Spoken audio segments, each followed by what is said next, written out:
ஒரு வாசகத்தின் யூடியூப் சேனலுக்கு மிதுன ராசி நேயர்களுக்கு பார்ப்போம். சித்திக்கும் புத்திக்கும் வித்திட்ட ராசி, விவேகத்துக்குரிய ராசி, ஜீவனாம்சத்துக்குரிய ராசி, வெளிநாட்டுக்குரிய ராசி, ஆராய்ச்சி அறிவுக்குரிய ராசி. மிதுனம் நிக்காது. காற்று நிக்குமா? காற்று நிக்குமா? ஒரு இடத்துல நிக்காது இல்ல. அதனால நிச்சயமாக மிதுன ராசி நேயர்களுக்கு ஜென்ம குரு. உங்க ராசிக்கு 10ல கர்மாதிபதி சனீஸ்வரர், உங்க ராசிக்கு 9ல ராகு. ஏற்கனவே ராகுவும் சனியும் தன்னை விட்டு 2 பேரும் ஒரு குணத்துக்குரியவங்க. ராகுவும் சனியும் பாக்கியாதிபதியும் கர்மாதிபதியும். அப்படி சொல்றதை விட தர்ம கர்மாதிபதி, தர்ம கர்மாதிபதி. அப்ப கண்டிப்பாக மிதனத்துக்கு புதன் அதிகாரி, இங்கே தர்ம கர்மாதிபதி 2 பேருமே இருக்காங்க. அப்போ இதை விட மிதுனத்துக்கு இனி என்ன வேண்டும்?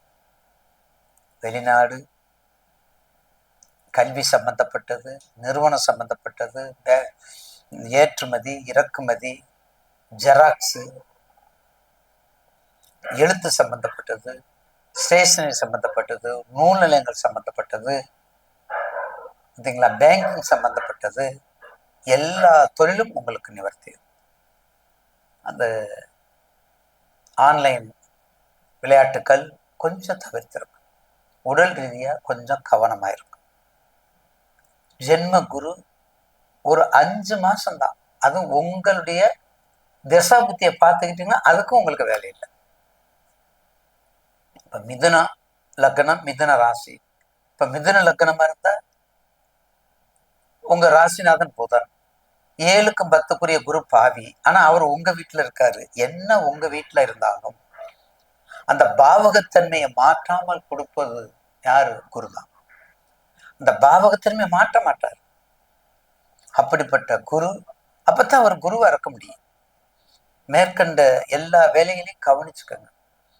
6 மாசம் கழிச்சு மே மாசத்துக்கு, ஜனவரி டு மே மாசத்துக்கு அடுத்து உச்ச குரு கடகத்துக்கு, அடுத்து சிம்மத்துக்கு. அப்ப மிதனத்துக்கு இருக்கும்போது 5, 7, 9 பார்வை, அடுத்து கடகத்துக்கு இருக்கும்போது 5, 7, 9 பார்வை, அடுத்து சிம்மத்துக்கு இருக்கும்போது 5, 7, 9 பார்வை. அப்ப பாதி இடத்த 12 ராசியில 3/4 ராசி அவரை பிடிச்சுக்கிறாருல. அதனாலதான் நான் என்ன சொல்றேன், ஆங்கில புத்தாண்டு என்பதை விட இது ஒரு குரு பயிற்சிக்குரிய ஆண்டாக மாறும். அப்ப என்ன அர்த்தம்? 12 ராசிக்காரங்களும் சேமம்.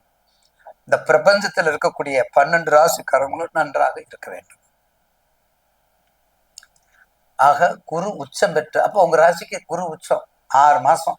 அதுக்கடுத்து 3ல தான் வர்றாரு, வெற்றி ஸ்தானத்துக்கு வந்துடுறாரு, சிம்மத்துக்கு. அப்படி டிசம்பரையும் சிம்மத்துக்கு போயிடுறாரு. அப்ப என்ன ஆகும்? நல்லா இருப்பீங்கல்ல. அப்ப 2, 3 நல்லா இருக்கும்ல.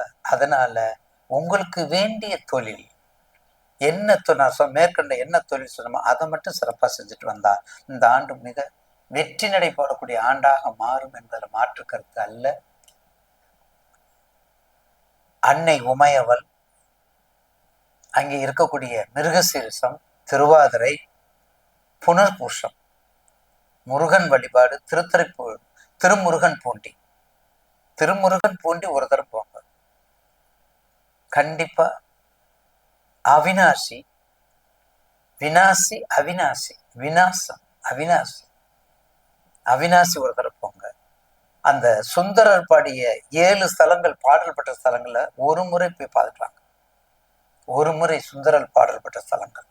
மிதுன ராசி நேயர்களுக்கு மதுரை என்பதினாலும் சரி, திருப்புவனம் சரி, திருவாடனும் சரி, இது பூரா மதுரை பாண்டிய நாடு. அங்கே சேலம், சங்ககிரி, பவானி, கூடுதுறை, அவினாசி, திருமுருகன் பூண்டி, பார்த்தீங்களா, கரூர், சதாசிவ பிரம்மம், எப்படிப்பட்ட தெய்வங்கள் இருக்கக்கூடிய இடம் பாருங்க கொங்கு நாட்டில். அப்படிப்பட்ட தெய்வங்களை வழிபடுங்கள். வெற்றி உங்களுக்கு. மிதுனத்துக்கு 60%,